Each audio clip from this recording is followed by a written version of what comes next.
திராவிட முன்னேற்றக் கழக அரசின் முகத்தில் அறைந்த அறை என்றுதான் நான் எடுத்துக்கொள்கிறேன். இது மிகப்பெரிய தவறை திராவிட முன்னேற்றக் கழக அரசு செய்திருக்கிறது. ஒன்று, நீதித்துறையை மதிக்காதது.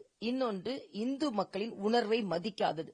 இந்த இரண்டு தவறுகளுக்காகவும் இவர்கள் இன்று தமிழக அரசு தமிழகத்தை ஆள்வதற்கான தார்மீக உரிமையை இழந்து விடுகிறது. சரியாக நீதிபதிகள் கேட்டிருக்கிறார்கள். மத நல்லிணக்கம் என்றால் எல்லோருக்கும் மத நல்லிணக்கம் தான். ஒருவரை உதாசீனப்படுத்திவிட்டு இன்னொருகளை தாஜா செய்வது ஒன்று மத நல்லிணக்கம் அல்ல. அங்கே உள்ள இஸ்லாமிய சகோதரர்களோ சகோதரிகளோ கூட அதை தடுக்கவில்லை. நீங்களாக ஒன்றை உருவகப்படுத்திவிட்டு இந்துக்களுக்கு நாம் உதவி செய்தால் உடனே நமக்கு சிறுபான்மை ஓட்டு கிடைக்காது என்று நீங்களே தவறாக புரிந்து கொண்டு, இன்னும் சொல்ல போனால் நீங்கள் சிறுபான்மையினரை தவறாக நீங்கள் நினைக்கிறீர்கள். அப்படி இல்லாமல் இந்துக்களின் உணர்வை மதிக்காததற்காக இன்று உங்களுக்கு நீதிமன்றம் சரியான பாடத்தை கற்பித்திருக்கிறது.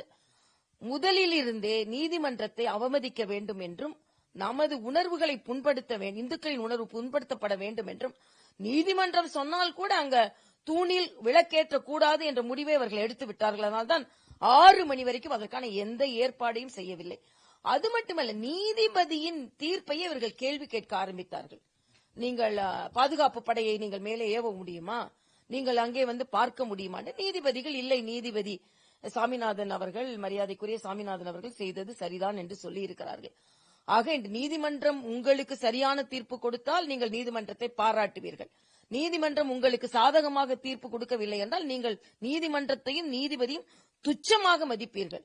நான் இன்று ஸ்டாலின் அவர்களை மட்டும் சொல்லவில்லை, இங்கே கம்யூனிஸ்ட் தலைவர் சண்முகம், எல்லாவற்றிற்கும் மேலாக திருமாவளவன் அவர்களுக்கு எனது கடுமையான கண்டனத்தை நான் தெரிவித்துக் கொள்கிறேன். எப்படி நீங்கள் தீவிரவாதிகள் என்று சொல்வீர்கள்? தமிழகத்தில் இன்று நான் மக்களுக்கு சொல்கிறேன், தமிழகத்தில் சென்று ஒரு ஊருக்கு சென்று ஒருவரை கூப்பிட்டு இங்கே இந்து மதத்தை சார்ந்தவர்கள் தீவிரவாதிகளா, விடுதலை சிறுத்தைகளை சார்ந்தவர்கள் தீவிரவாதிகளா என்று கேட்டால் என்ன பதில் சொல்கிறார்கள் என்று பார்ப்போம். நாங்கள் திருந்தி படி என்று தான் சொல்றோம், திருப்பி அடி என்று சொல்லிக் கொடுக்கவில்லை. திருப்பி அடி என்று சொல்லிக் கொடுத்த விடுதலை சிறுத்தைகள் கட்சி தலைவர் இன்று இந்து மதத்தை சார்ந்தவர்களை பார்த்து தீவிரவாதிகள் என்று சொல்கிறாரா?